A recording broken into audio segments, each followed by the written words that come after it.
Tamil Nadu Chief Minister C. Joseph Vijay on May 22nd completed the formation of his cabinet with the induction of two more ministers into the state government.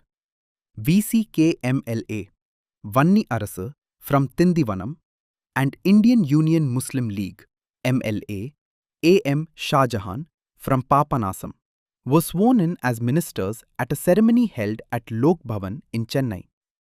Tamil Nadu Governor Rajendra Vishwanath Arlekar administered the oath of office and secrecy in the presence of Chief Minister Vijay, cabinet colleagues and senior officials. நான் அசன்சா முகமது யாசின் ஷாஜஹான் எனும் நான் சட்டப்படி அமைக்கப்பெற்ற இந்திய அரசியலமைப்பின்பால் உண்மையான நம்பிக்கையும் மாறா பற்றும் கொண்டிருப்பேன் என்றும் இந்திய நாட்டின் ஒப்பில்லாத முழுமுதல் ஆட்சியையும் ஒருமையையும் நிலைநிறுத்துவேன் என்றும் தமிழ்நாட்டு அரசின் அமைச்சராக உண்மையாகவும் உளச்சான்றின்படியும் என் கடமைகளை நிறைவேற்றுவேன் என்றும் அரசியல் அமைப்பிற்கும் சட்டத்திற்கும் இணங்க அச்சமும் ஒருதலை சார்புமின்றி விருப்பு வெறுப்பை விலக்கி பலதரப்பட்ட மக்கள் அனைவருக்கும் நேர்மையானதை செய்வேன் என்றும் இறைவன் மீது ஆணையிட்டு உறுதிமொழிகிறேன்.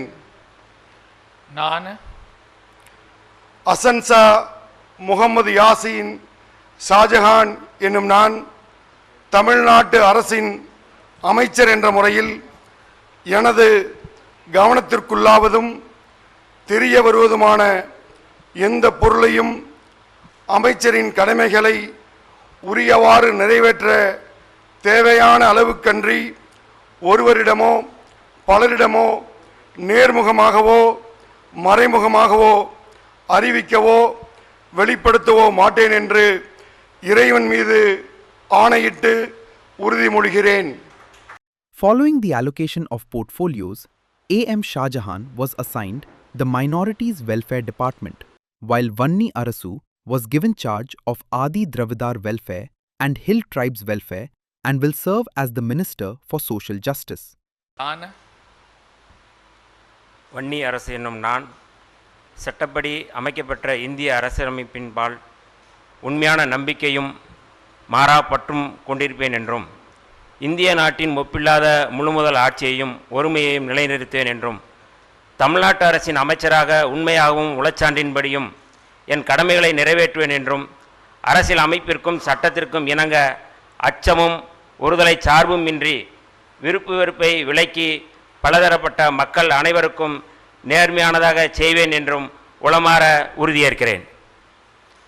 நான் வன்னி அரசு என்னும் நான் தமிழ்நாட்டு அரசின் அமைச்சர் என்ற முறையில் எனது கவனத்துக்குள்ளாவதும் தெரிய வருவதுமான எந்த பொருளையும் அமைச்சரின் கடமைகளை உரியவாறு நிறைவேற்ற தேவையான அளவுக்கன்றி ஒருவரிடமோ பலரிடமோ நேர்முகமாகவோ மறைமுகமாகவோ அறிவிக்கவோ வெளிப்படுத்தவோ மாட்டேன் என்று உளமாற உறுதியேற்கிறேன்.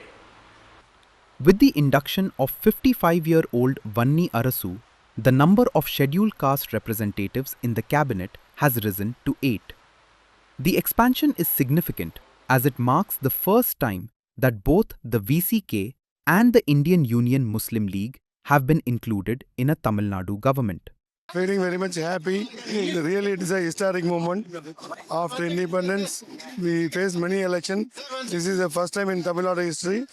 I am a Indian Muslim League guard in the ministerial post. No comments about that. We think positively. Just now we started our work today. We will move on. Is the alliance with the BNP over now? No, now alliance on the no to discuss now. Alliance on the election time we will discuss. With the final round of expansion now complete, the strength of the Council of Ministers has reached its sanctioned limit of 35 members in the 234-member Assembly.